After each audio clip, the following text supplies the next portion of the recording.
কলকাতা পশ্চিম মেদিনীপুরের নারায়ণগড়ে ভয়াবহ বাস দুর্ঘটনায় 15 থেকে 20 জন বাস যাত্রী আহত।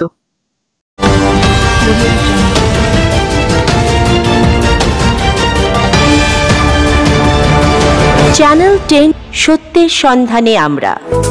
আজ 8 জুন শনিবার পশ্চিম মেদিনীপুর জেলা জাতীয় সড়কের উপর ভয়াবহ বাস দুর্ঘটনা।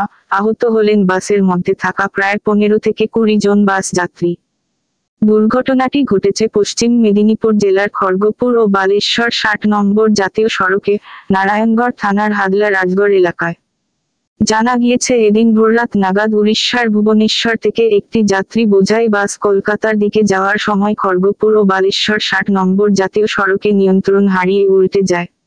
দুর্ঘটনায় আহত হন 15 থেকে 20 জন। খবর পেয়ে ঘটনাস্থলে ছুটে আসেন নারায়ণগঞ্জ থানার পুলিশ ও জাতীয় সড়কের কর্তৃপক্ষ। তড়িঘড়ি আহতদের উদ্ধার করে প্রথমে প্রাথমিক স্বাস্থ্য কেন্দ্রে নিয়ে যান চিকিৎসার জন্য, কিন্তু কিছুই জানের অবস্থা খারাপ দেখে সাথে সাথে মেদিনীপুর মেডিকেল কলেজে স্থানান্তরিত করা হয়। বাসের মধ্যে থাকা এক বাসযাত্রী সুবল জানান, মাঝরাতে আমরা সবাই বাসের মধ্যে ঘুমিয়ে পড়েছিলাম, হঠাৎ করেই ভোরের দিকে বাসটা দোল খেতে শুরু করে।